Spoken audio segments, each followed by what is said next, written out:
joined now by a man who voted out in Brexit because, of course, the autumn statement is going to reflect post-referendum that result to come out of the EU. Tony Stein is the Chief Exec of Healthcare Management Solutions.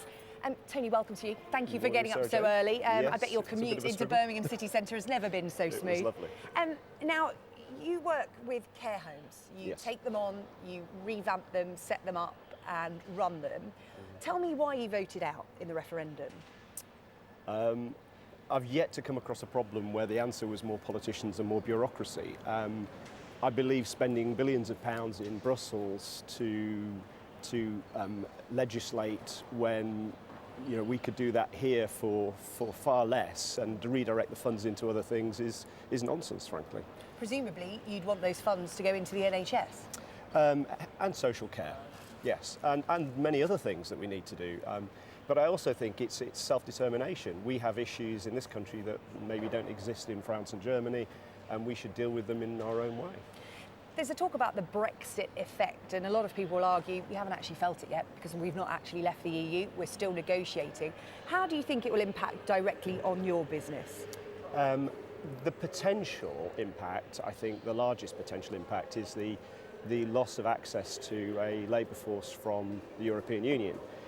However, I think we're at the very beginning of a process, and I think the joy of Brexit is the freedom we have to then determine who we decide to let in, with what skill sets to do what jobs that we need to be filled. It's quite interesting because when David Davis, the EU Secretary, went to the EU negotiators yesterday, they said freedom of movement is one of the 4 key principles of what the EU is all about. They wouldn't budge on that. How many people in your workforce come from within the EU? I mean, will your company take a hit? It would be difficult, I think. We probably have around 8 to 10% of overseas workers within the workforce.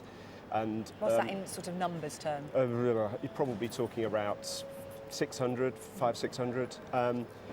Most of those will come from the European Union. But I think once we make our decisions about where we're going to go post-Brexit, the government can actually decide, if it wishes to open the door to EU nationals with certain skills, such as nursing and care. So, that's a decision we can make in isolation, and nobody in Europe could stop us if we opened the door. They would come, I'm sure. What do you want to hear from the Chancellor then this afternoon? Ideally, I'd like to see a redirection of funds into health and social care. I think what we've got at the moment is woefully inadequate given an ageing population. I don't actually think we need more funds, I just think we need funds redirected. For example, 2013 and post that, George Osborne, they put together the Better Care Fund, which is about 5.3 billion of funds to go to frontline services through the integration of the NHS and social care. Those funds are not reaching the front line. In reality, we should stop using the Better Care Fund and redirect those funds directly to the NHS. And the NHS could then fund more nursing care, and that would alleviate the pressure on local authorities. So there are some simple things that don't involve more money that would really help. Okay, Tony Stein, really interesting to get your point of view. Thank you so much for coming to talk to us today. You can probably hear the train announcement over my shoulder. It might be yours, so don't miss it.